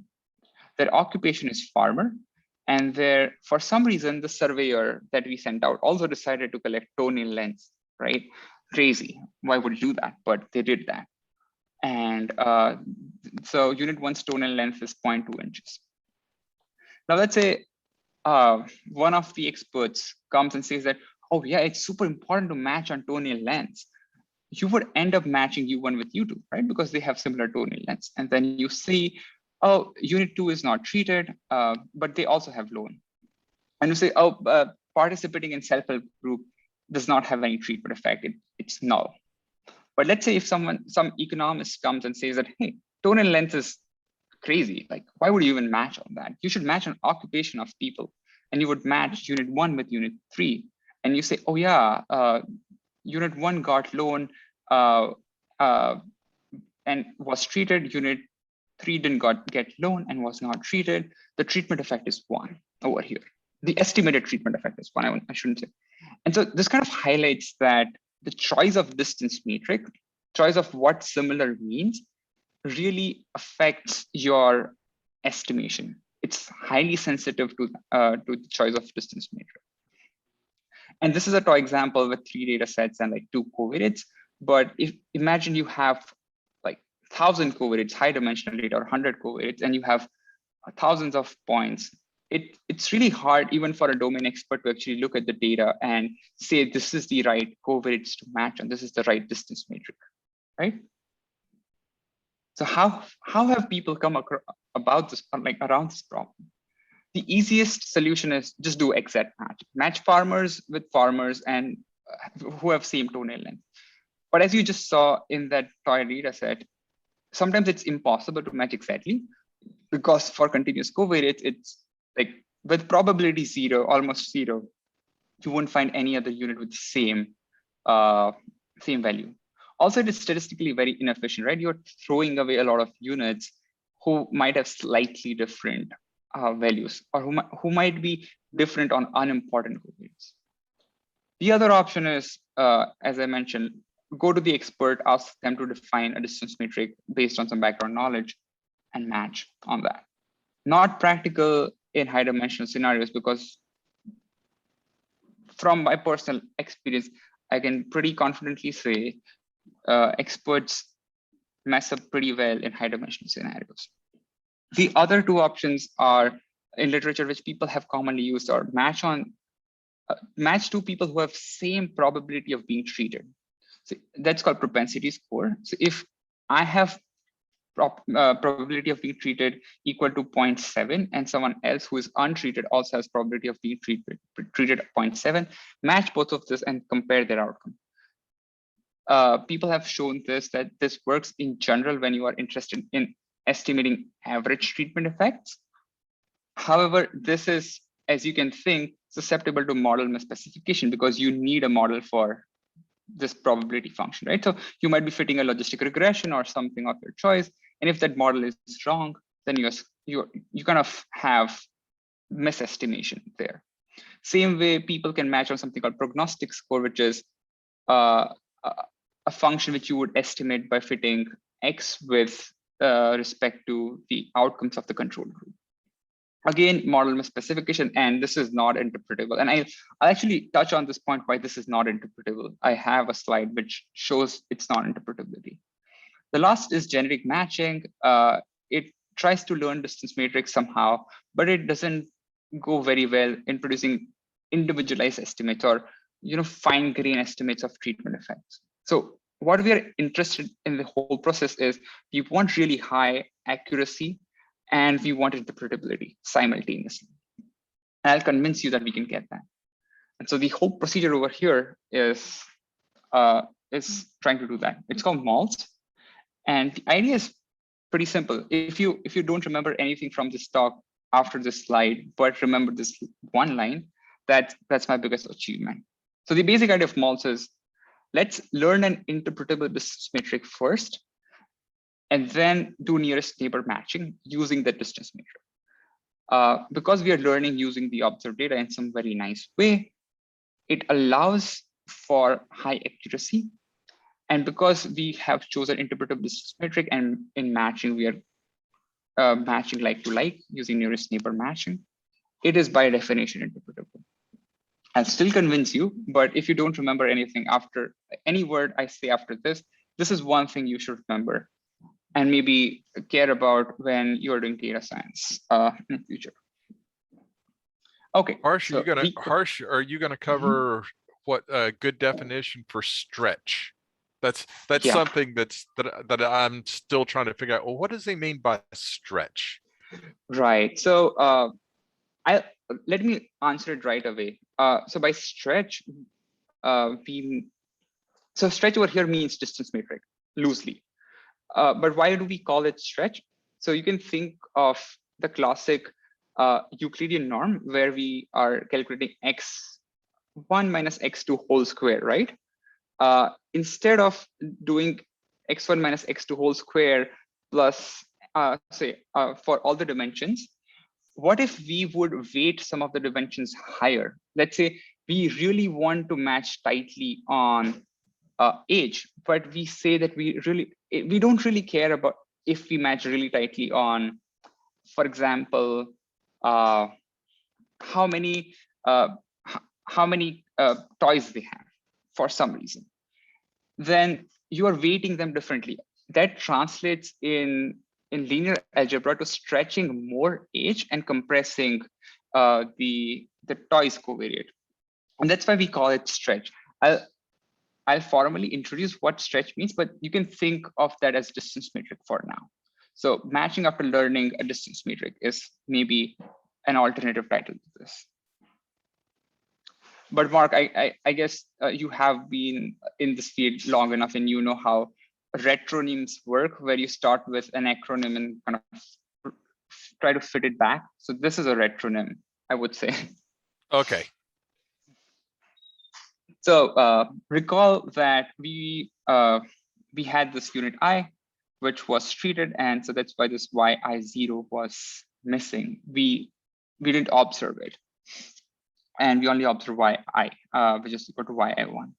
We want to find an almost identical twin of unit I, but which has tj equal to 0, right? So we want to find unit j, which is very similar on xi's, almost same on xi and xj are almost same, but ti has opposite treatment. Tj is opposite to ti. So this is control, this is treated. Now we can say because xi is same as xj, their y's might be similar, And the idea is we're making an assumption that if your x's are similar, your y's are similar, which is a classic assumption you make also in machine learning. Then we can use the outcome of j as our estimate of yi0, because yi0 and yj0 would be close. And the difference of yi and yj would be my estimate of treatment effect. This is the broad idea of matching, estimation using matching. I'm gonna take a 7-second pause here and then we'll move forward. Questions? Yes, Harsh. Quick question. Does this happen very often when xi is very similar to xj? Because, but you know, not only they are very similar, but also you always can find two different units goes to two different routes. Right. So that's an excellent question, and this is kind of a two-fang question. You asked, can you always find an xj which is similar to xi? So it depends on the definition of similar, and we are actually going to figure out how to define similar in this whole talk first. But there are cases when you can actually not find any xj which is similar to xi, and so you give up and say that, hey, with this observed data set, it is not possible for me to give a good estimate of treatment effect. And that's a fair thing to say, right? So let's say everyone who gets above 1500 in SAT decides to go for higher education. Then you would not find anyone who has scored 1500 but has not gone for higher education. And so you cannot see what would happen if they hadn't gone for higher education, right? So that might happen, and that's a classic problem of overlap where the treated group and the control group are very different. In this whole setup, we assume or we restrict ourselves in the space where we can find treated and control group with some overlap. So the probability that I will receive treatment given my x's is strictly away from 0 and 1. It's not either 0 or 1. So with large enough data set, I can find someone who is similar to me. That's the idea. Does that answer the question? Yeah, it does. As you said, with very large data sets. Yeah. So in some cases, I guess, so the whole idea of this method is try to find, let's say if you have a 100-dimensional data set, but you somehow realize that only 3 or 4 or 10 covariates are really important to match on, other 90 are not important to match on.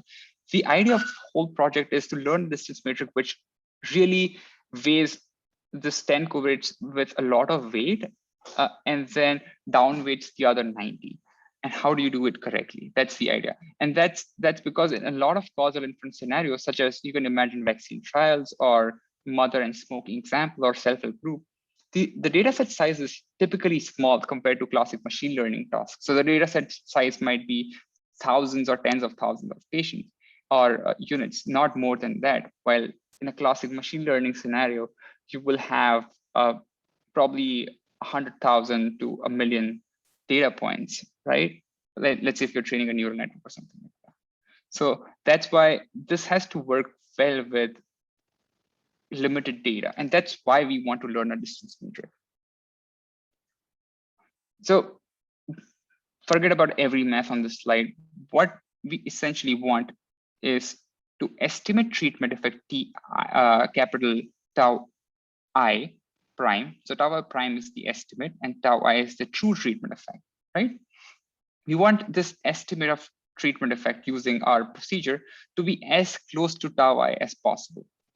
So we want this estimate to actually, the ideal thing is to be actually equal to tau I. But as I already convinced you before, knowing this tau I is impossible. It's impossible because we do not observe the counterfactual. We do not observe yi0 for unit I, right? And so we do not know this tau I. So this quantity is not as, like, we cannot minimize this because we cannot really quantify this. What we can rather do is apply triangle inequality and say tau I minus tau I prime is how well can I estimate yi1 and how well can I estimate yi0. Now for all the treated units, I actually observe true yi1, right? So if I were to estimate them using nearest neighbor, what's my error there? And for all the control units, I observe yi0. If I were to estimate them using nearest neighbors, what's my error in doing that? That's my loss for the control units, right? So for the treated units, I can estimate the first quantity. For the control units, I can estimate the second quantity. And so if I define my loss as how much error do I make conditional on this quantity, then I can calculate this loss. More formally speaking, this loss is nothing but the summation of how much misprediction is there in estimating my outcome, given my same, if I find people with the same treatment status.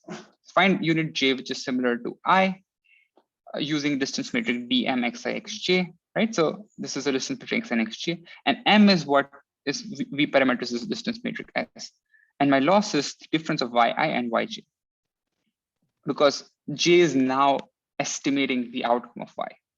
That's my loss. Does that make sense?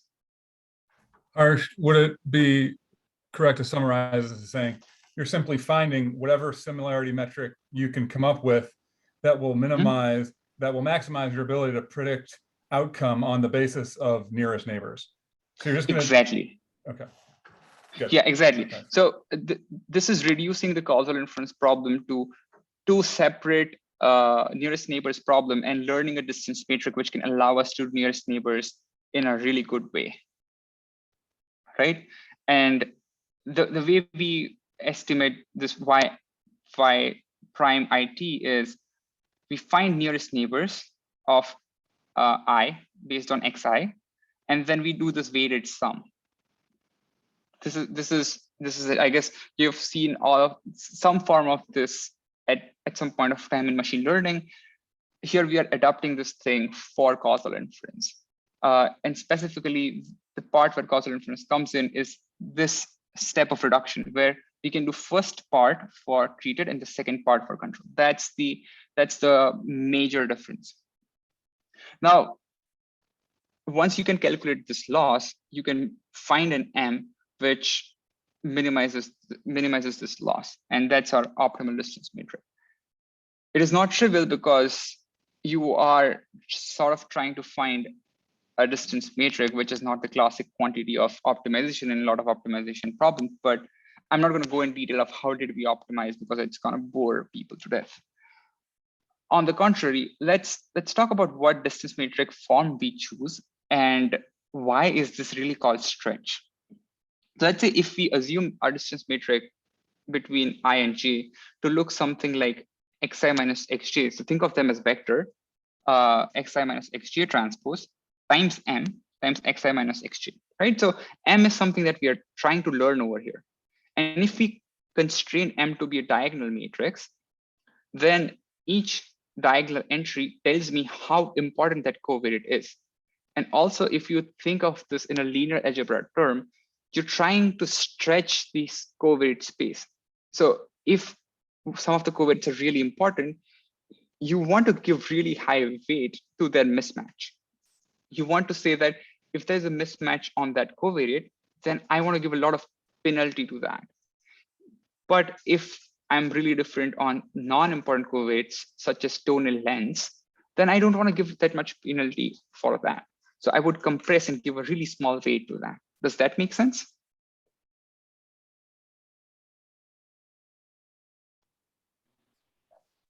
Follows. Yep. Awesome. So this is broadly the algorithm of malts. And let me walk you through the big steps of algorithm. You have the data, you split it into, let's say, beta random splits. Use one part for training. This is contrary to classic machine learning, where you use beta minus one parts for training and one part for validation. Here we use one part for training and rest beta minus one splits. We call them estimation set, right? So we learn a distance matrix using the training set, find an m-opt, and then do nearest neighbor matching for all the units in the estimation set, create match groups, and then estimate conditional average treatment effects. So conditional average treatment effect is condition on X, my observed covariates, what is my treatment effect? So if you condition on it and then take the average of outcomes, that's my conditional average treatment effect. Now, as you can imagine, you can repeat this thing beta times, because each time you change the training set, you're gonna get a different N. So you can repeat this beta times, and then you can repeat the whole procedure alpha times, because you don't want your estimates to be biased by how you split it the first time. This is mainly for smoothing. And then once you have done this, you get two things. This is essentially a bootstrapping procedure. So you get the variances from this. Also, you kind of unbias your method based on what training set you had chosen in the first round. That's why this repetition, like this repeats alpha and beta, allows you to do this. Now, the obvious question is that costly? Well, yes, but not extremely costly, because your training set is small. So the first step of learning distance metric is really fast. And the beautiful part about this is we actually need a really small training set because of the way we are optimizing things. It's a really simple optimization setup. We are learning relatively fewer parameters. We don't really need large training sets. And because this is small, the whole first step is super fast. The second step is, of course, nearest neighbor matching, which can be done in order n log n, just super fast. And so this whole procedure is not that expensive and can be done in a reasonable time. So that's all is the algorithm of mods. If you have any questions, yeah, feel free to interrupt me, or I should take actually a minute break. I have a quick question. So it would seem that you could find an optimal set of parameters for your training set, for any given training set.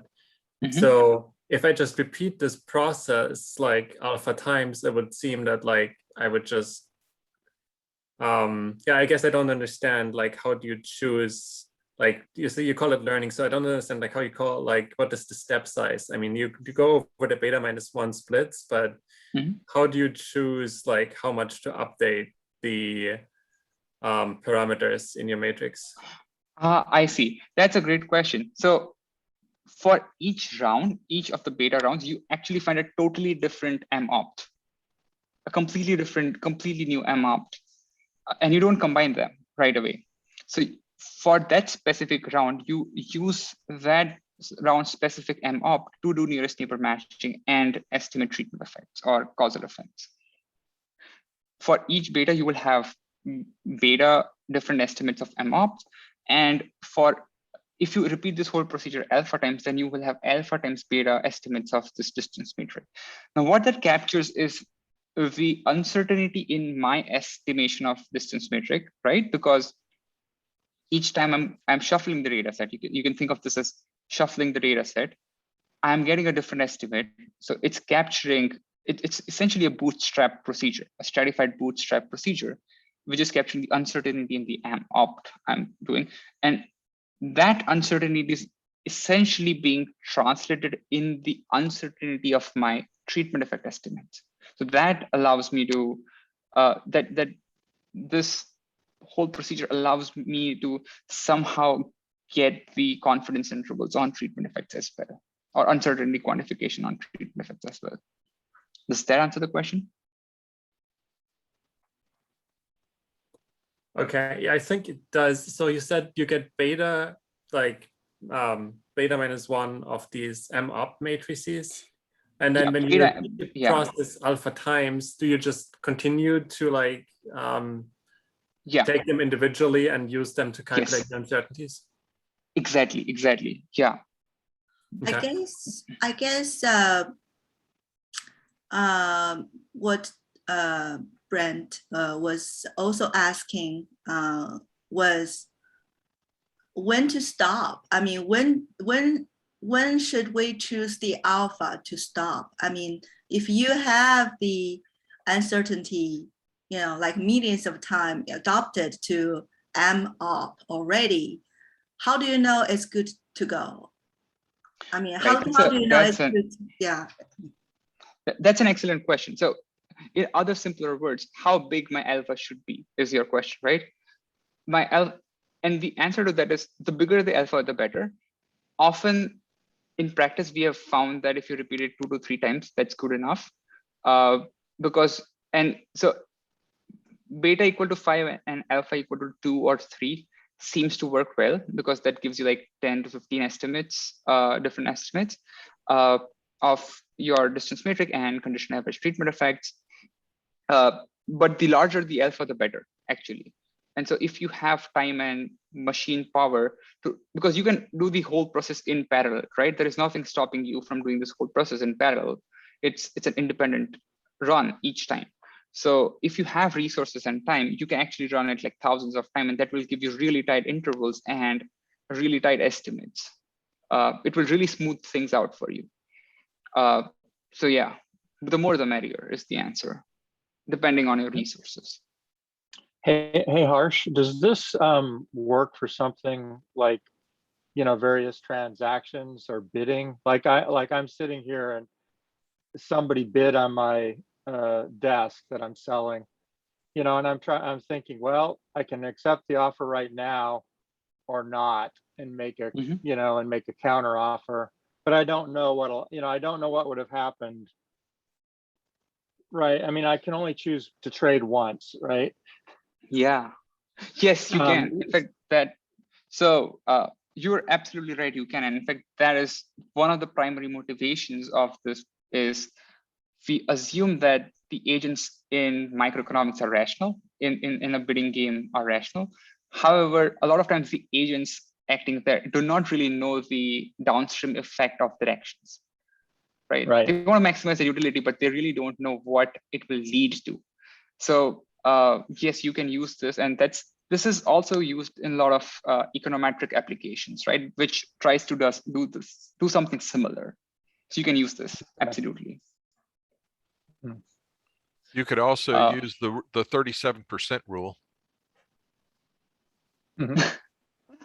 Yeah, for my problem, I could do that. I'm thinking more about like, I'm thinking of on Wall Street, just people trying to, figure out what the best time to trade is and see if they can come up with some better metrics for best execution and things like that. Oh, well, if you're talking about Wall Street, then yeah, all bets are off, so to speak. Yeah. Especially with the aforementioned high frequency traders. Yeah. Yeah, that's my background. Predatory, practices for everybody's normal trades. Well, I just sell technology to those guys. I'm an arms dealer. I give them the really fast technology. Harsh, can I ask you, you use a diagonal matrix there, and have you either explored, I mean, obviously that sort of makes an independence assumption, and in real life features are tightly dependent and so forth.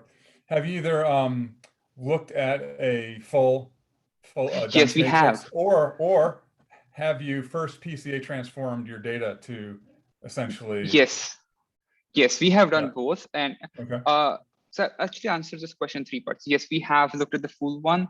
We also have looked at the PCA transformed covariate space, and surprisingly, in the simulation results, because that's the only place where we can actually look at the true answers, we didn't find that the accuracy gain from doing either of those 2 things is significant enough that we should give up our interpretability on this distance matrix, right? Because if it is diagonal, it's clearly interpreted as the importance of covariates. The second answer is also on the codependency or collinearity of covariates.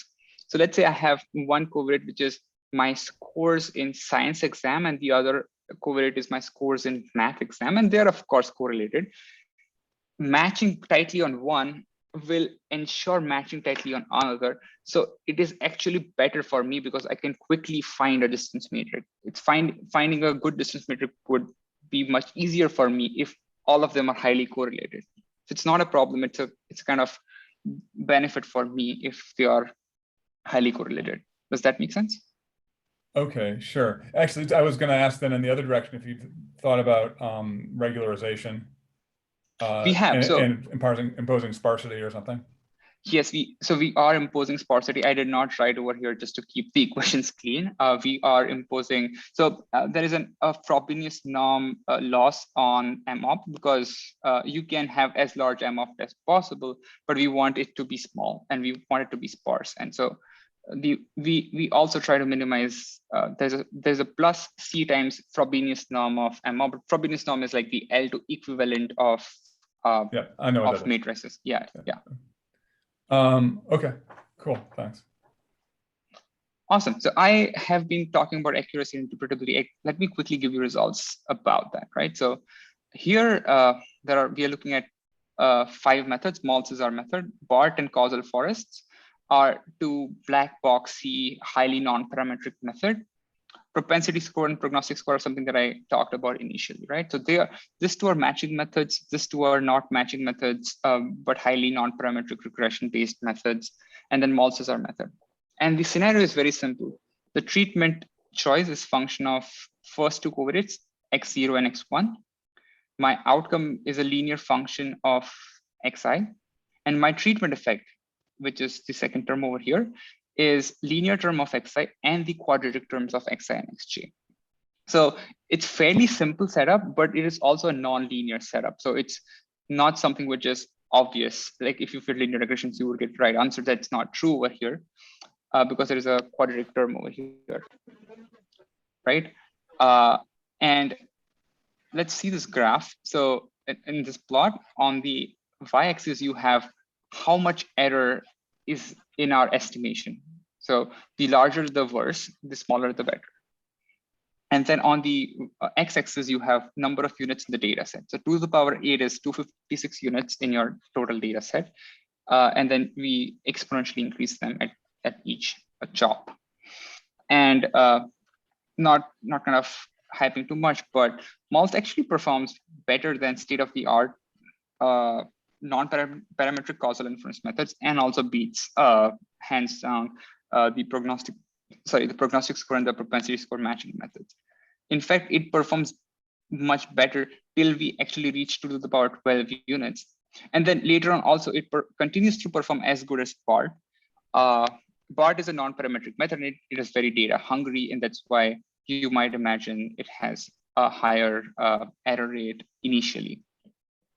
But this is quite convincing because all this tells us MALS performs on par with the black box method while being interpretable. And I will show you interpretability in a second. And by the way, this is only on synthetic data because that's the only place where we have access to true treatment effects. Awesome. And on interpretability, so there are 3 levels of interpretability. First, you can actually estimate the probability distribution of conditional average treatment effects. So there are some units with high treatment effects and some units with low. What's the heterogeneity in the distribution? You can look at that. So this is that distribution. On x-axis, you have different values of treatment effect. On y-axis, you have a probability density value. You can think of this as a histogram. The other thing which you can look at is the distance matrix, right? Because the distance matrix was essentially a diagonal entry. Each of what I'm showing over here is the box plots of what different MOPs gave us. And here my beta is 5 and alpha is 3. So I ran it 15 times, I got different 15 MOPs. What is the stretch for age, education, savings? And the interesting part here is it is very important to, so this is for self-help group data. And it's very important to match people who have savings account with other people who have savings account, and people who do not have savings account with other people who don't have savings account. Because having savings account essentially says that the bank has your information. Bank trusts you because you have a savings account with them. The surprising part is it's not really important to match on education. And this is sort of counterintuitive, but this is a case in this situation because bank's decision to give loan or not to give loan is actually not a function of how educated someone is. And again, this is a rural village data set from India. So you have to keep that in mind, that banks over there might not look at education while giving loans. Other things over here are like cost, ration card color is like what it's a proxy for your income, and then gender. So they are fairly important, but not extremely important. The extremely important is the savings, and the unimportant one is the education. So that's the major takeaway. Lastly, I had been telling you that you can actually look at the match groups. So let's look at them. Here is a match group which is constructed by malls. So the unit of interest is this unit 004. It's an 18-year-old female who does not have a savings account, who is poor and is from the caste OBC, has 12 years of education, is not participating in self-help group, does not have loan. We match her to a 22-year-old female who also does not have savings account, and a 21-year-old female who also does not have savings account. And they both get loans because they both are participating. Now let's compare this to the match group for the same unit constructed by prognostic score match, right? Prognostic score and propensity score are very analogous. I just talked about them. This 18-year-old female is first matched with a 56-year-old male. And in the second case, it's matched with a 32-year-old female who has a savings account, right? So you can clearly look at two match groups and say that, oh yeah, I know why this person was matched with 202 and 904, but I actually don't understand why this unit was matched with 321 and 874. They don't look anything alike. And so that's what I mean by even this matching methods which match on some sort of summary of things are not interpretable, while malls performs accurately and is interpretable simultaneously. Now a domain expert like an economist can look at this match group and also do a chart review. So there might be some data, some history about these people, which cannot be captured by this matching process, right? Because these are people have stories. So you can look at their stories, why they participate and why they did not participate, and make a qualitative assessment of the match group, make sense of what's going on in the story. And that's why interpretability is very important in this area.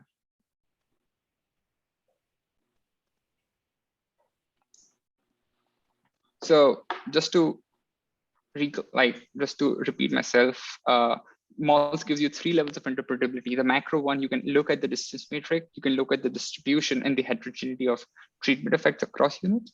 And lastly, it's the micro level interpretability or unit specific interpretability, where you can look at the match groups and make sense of the story that's going on for that match group. Lastly, how do you use malls, right? I have 5 minutes, I can quickly go over this. So you can find malls on almost matching exactly GitHub page.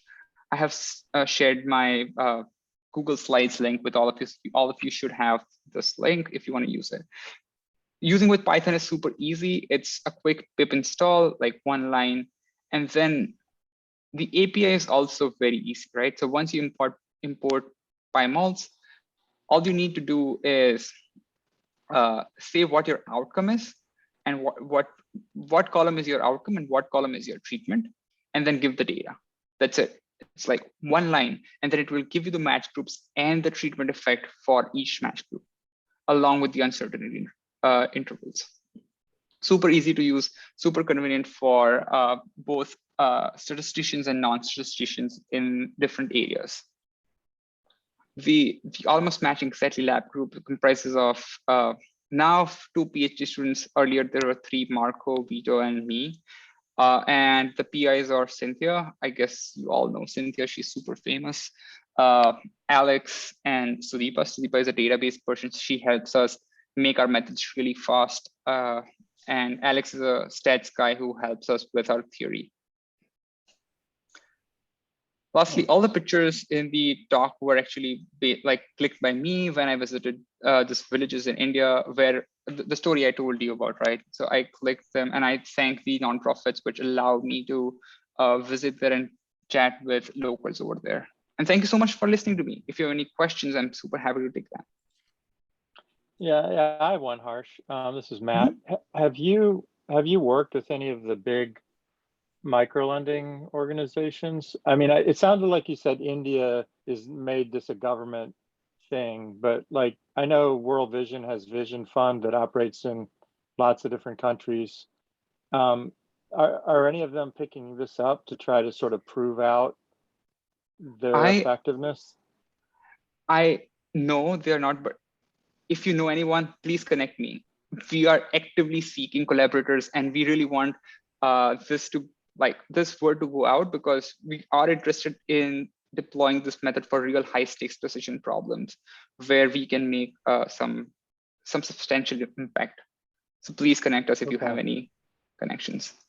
Yeah, what's your email? I'll connect you. I'm good friends with the former CIO there at World Vision, and some of my other friends ran some of the microfinance organizations. I can't think of their names right now, the names of the organizations, but sure, I'm happy to connect you. Thank you so much. Yeah, just to make a word, we are working with doctors at Massachusetts General Hospital, where we are interested in finding if a drug treatment works for patients in ICU or not. Of course, you cannot do randomized trials in ICU, so we are using MALS there. And like the match groups I showed here, we are using this match groups and doctors are actually going back and looking at the doctor's notes or chart reviews to say if this match groups make sense or they don't make sense, and what qualitative judgment we can make about whom to treat with this treatment and whom not to treat with this. So this is actually being actively used at Massachusetts General Hospital by neurophysicians over there. Cool. Very good. Thank you so much. I guess I'm right on time there. Yes, right on time. We actually have 1 minute for one more question, if anybody has any. All right, if not, we can go ahead to start our lightning talk session. Mark, you want to take this over? Let's see. Sure. Yeah. Let me share my screen. Screen 2. See if this works. Can you see my Jupyter notebook? Yeah. Yes, I can. Oh, by the way, before you presenting, Mark, I want to say thank you, Amanda, for attending, because I saw you're heading out. Just want to say thank you, and I'll talk to you soon. All right, go ahead, Mark. Sorry. Okay. This is just a Python thing. I was answering somebody's question online and realized, oh, well, this would make for a real quick lightning talk. So they were wanting to compare words in a sentence to a dictionary that they had populated, both the keys of the dictionary and the values of the dictionary. And really the rule of thumb here is the dictionary, while the keys are a fast lookup, the values would not be. So don't use a dictionary, use a set object in Python. Because the values, you have to search linearly through the values to do a match, and you would expect, if there is a match, to traverse half the number of entries there. So I'm just going to take you through some different ways you can populate a set. Right now, the dictionary only has two items in it. M for Mark and F for Fred. If you're curious, Fred is my brother. So if I iterate the keys, I can add them. If I can iterate the values, and I can add them, and then I've got a set object with the keys and the values from the dictionary. Easy peasy. But we can do this with a single iteration by iterating the items of the dictionary, which is a tuple with the key and the value, and do an add within the for loop, an add of the first and the second item in the tuple, and we once again get the output, our set object, is populated. For a readability standpoint, instead of accessing the tuple by index, we can, with the for loop, specify two variables and unpack the tuple, and this makes it more readable. But when you start doing things with data, this is what I tell my database classes. Think in sets. Don't think in terms of iteration. Think in sets. I want the set of all X, instead of iterating through and finding if an item is an X, for instance. So here, the set function that creates a set object will take an iterable, and so we can then get the keys in, and then with an update method, get the values in. So we're not really doing iteration at this point to create the set, and then we can leverage the itertools library, which has a chain method, and here we can use that one set function, but chain both the keys and the values for the for that, and it'll bring it all in one statement. But if you're using the chain, they actually have a from iterable. The method itself has a method from iterable, where if I supply the items in the dictionary, which are the keys and the values, that iterable will be used to populate the set. So within one statement, no iteration on my part, Python iteration on my part, we have a set. And if you do this kind of thing in several places, you may want to assign the from iterable chain dot from iterable to its own variable, so that you can use it in several different places in your code. So conclusion, we can eliminate iteration in our Python code in many places. And any questions about that?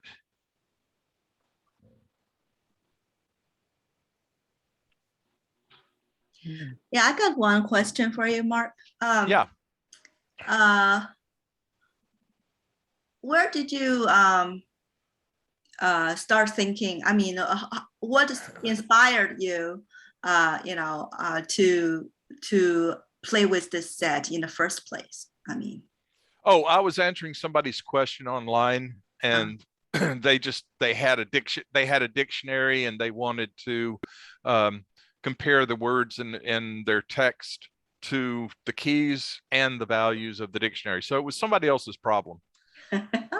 and then I realized, oh, well, there's very simple ways of doing it, but there are more Pythonic ways of doing it, and so I like to step people through the simple to Pythonic path, as it were. Wonderful, wonderful, wonderful. Okay, two more things. There is a library. Oh, wait. Hang on a second. Let me see if I can do this again. Okay. Come back up here.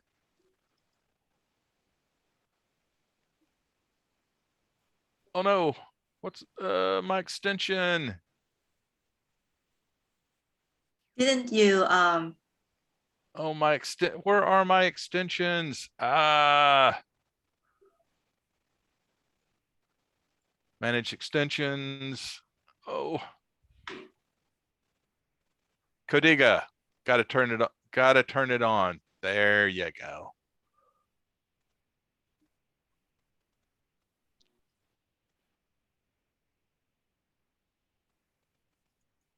Okay. So,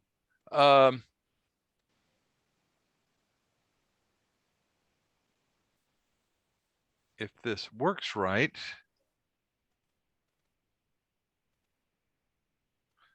I installed a Google Chrome extension called Codiga, and it does static analysis.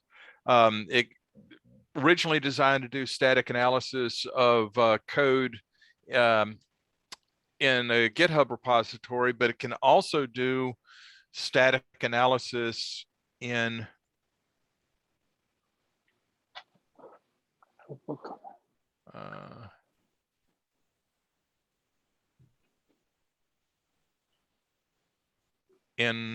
the place that you're at. When you on localhost, I've turned it on. Let's see if it works, if I have to.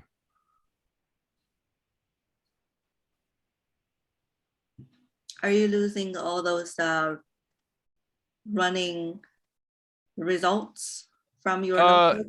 I might lose them, but I'm trying to show the static analysis.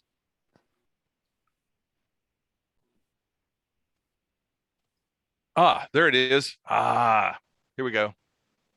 So this little icon, this spinning C in the lower right-hand corner of this code window. Nah. Oh. Do you see that? And it underlined two statements. Consider iterating the dictionary directly instead of calling keys, and it wants to have a new line missing. So these would be PEP, Python coding practices.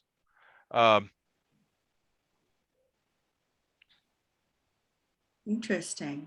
Now it's not perfect because once I have a Jupyter markdown cell, then it's going to say I can't find what D is, my dictionary, because it's not in the same cell. It's not perfect. Undefined variable D, because the dictionary was up here in the first cell, and once we get down here into this cell, it doesn't know about the dictionary variable, the dictionary object.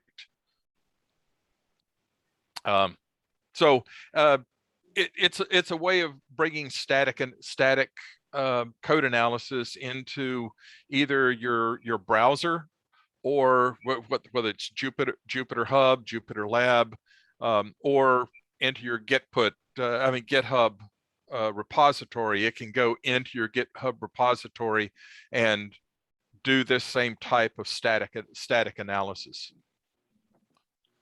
All right. And something that I saw, I sent it down to Doug Klein in Wilmington at UNC Wilmington, newspaper library, and it will do some text. It will do some text processing, including scraping a web page for you, showing, scraping out, eliminating all the HTML, and doing natural language processing on the page. And here's NLP. And where are my keywords after doing some NLP, and then giving you a summary. So from the NLP, what is the summary of the text that you have just scraped? And I haven't used it, but it's something that I thought was good enough to show Doug Klein down in Wilmington. And for those of you who have used PyCharm is written by JetBrains, and they're putting it out on a beta test of DataSpell, which is an exploratory data analysis tool, and I have just unboxed it this week, so I don't have a good demo for this tool yet, but I thought I would at least let you know that you can download DataSpell for free and try it out for yourself. And that is what I wanted to show. Yeah, Mark, can you please paste the link in the chat where it's showing the natural language processing summary, you know, so that people Sure. can read that through? Sure. Yeah, that would There be you great. go. Thank you. Text scraping and processing and Codiga code analysis. I think there is a question coming up for you, Mark. Okay. Ben was asking, why did you choose to set a variable as to set method? Not quite sure what does it mean. Okay, hang on. Ben, Why did you choose to set a that? variable s to the set method? Oh, for doing process, instead of I wanted to create a set. The object is to create or populate a set variable from the dictionary's keys and values. So that's why I'm using, I was setting s equals to set, so that would be persistent for use later during the text parsing. Is that Ben, was that what you wanted to know?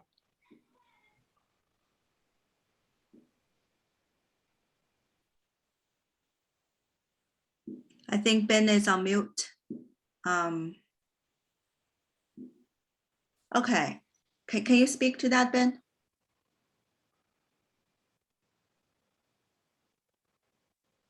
Hello? We can't hear you, Ben. He's off mute. He's off mute, but yeah, but still cannot hear. I think Ben has something in the chat. Can you use list?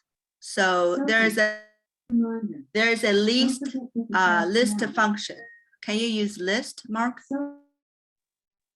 You could use list instead of a set, but your searching of the list is going to be linear. Even if you use the n operator in Python, it's a linear search. So you can expect an n divided by 2, set length divided by 2 performance, whereas the dictionary keys and the set object themselves are in order 1, because you're hashing the string that you're looking for, and it's compared to hashes that were already done inside the set or dictionary key object.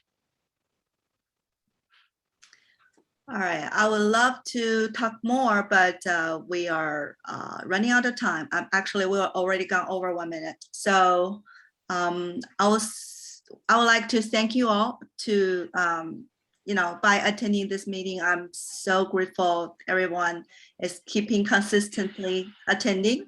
And that's, I'll be here, and Mark is here, Jean is here, and you know our email address, right?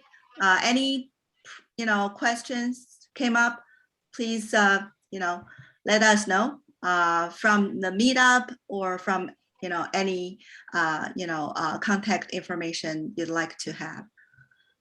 Hey, I got a quick question. I don't know about anybody else, but I was getting periodic and random 4 or 5 second audio blackouts all during all the presentations.